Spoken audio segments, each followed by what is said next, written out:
पंचम सोपान सुंदरकांड।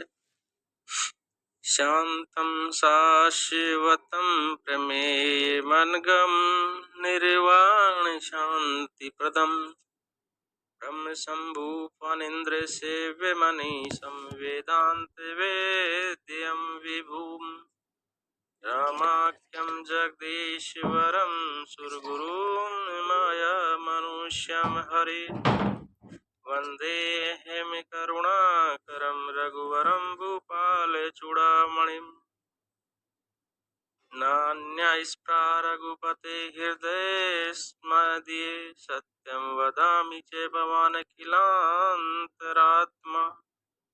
भक्तिं प्रयच्छ रघुपूर्वं निर्भरं मे कामादिदोषरहितं करो मानसं च अतुलित बलधामं हेमशैलावद्यं तनुजीवन कृशानुं ज्ञानिनामग्रगण्यम्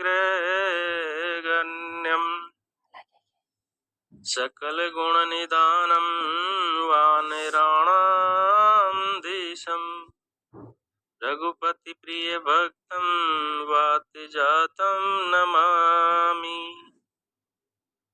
जामवंत के वचन सुहाए सुनि हनुमंत हृदय अति भाए। जामवंत के सुंदर वचन सुनकर हनुमान जी के हृदय को बहुत ही भाए। तब लगी मोहि पर क्यों तुम्हें भाई सही दुख कंद मूल फल खाई। वे बोले हे भाई तुम लोग दुख सहकर कंद मूल फल खाकर तब तक मेरा राह देखना। जब लगी आओ सीतई देखी होई काज मोहि हर्ष विशेषी।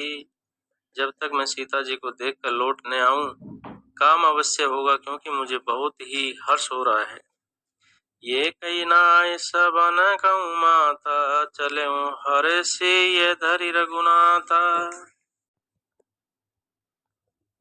ये कहकर और सबको मस्तक नवाकर तथा हृदय में रघुनाथ जी को धारण करके हनुमान जी हर्षित होकर चले। सिंधु तीर एक भूधर सुंदर कौतुक कूद चढ़ौता ऊपर। सिंधु तीर एक भूधर सुंदर कौतुक कूद चढ़ौता ऊपर। समुद्र के तीर पर एक सुंदर पर्वत था। हनुमान जी खेल से ही कूदकर उसके ऊपर जा चढ़े।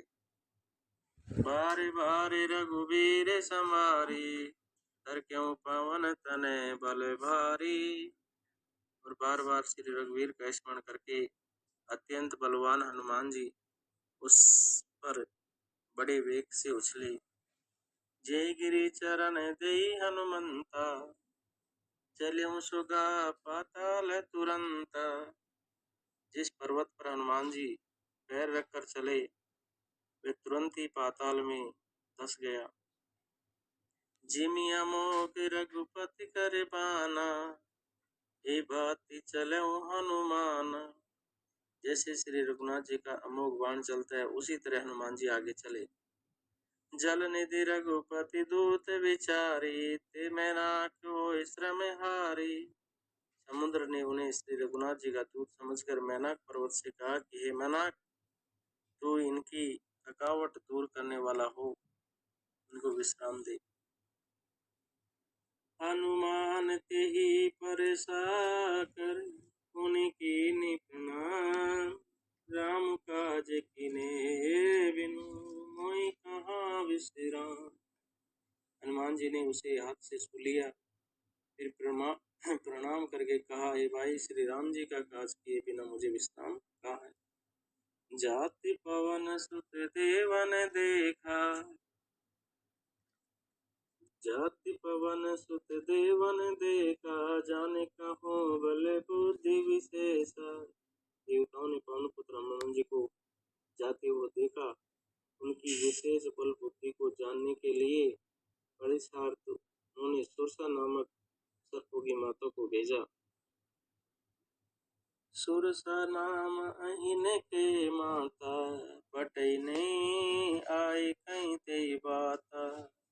उन्होंने सुरसा नामक सर्पों की माता को भेजा। उसने आकर हनुमान जी से यह बात कही।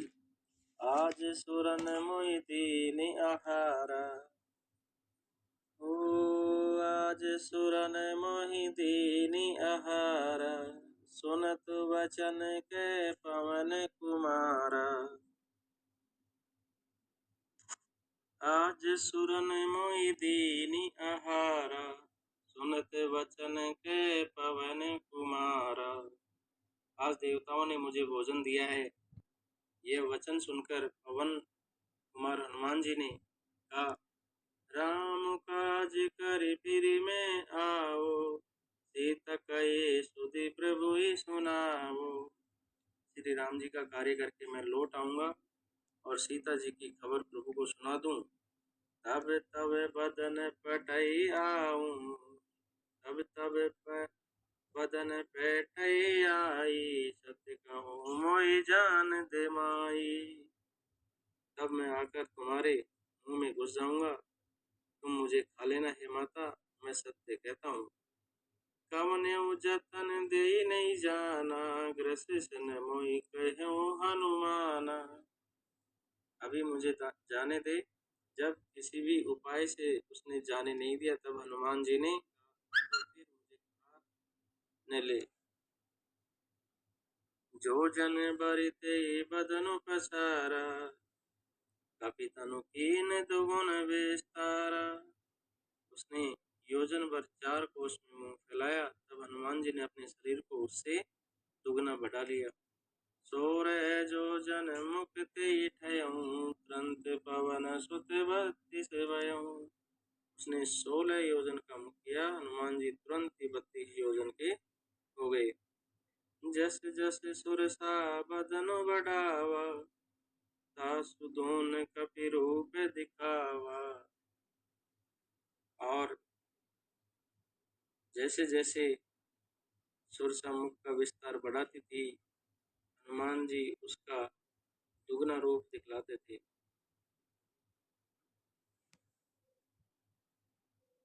सत्य जो जन थे आनन कीना, अति लघु रूप पवन सुत लीना।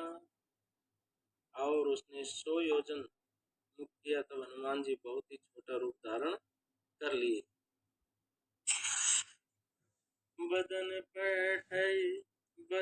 पैठ पुनि बाहिर आवा, मांगा विधाताए सिर नावा। और वे उनके मुख में घुसकर तुरंत फिर बाहर निकलाए और उसे सिर नवाकर विदा किया। विदा मांगने लगे और उनसे कहा, मोहि सुरन। विदा मांगने लगे और उनसे कहा, मोहि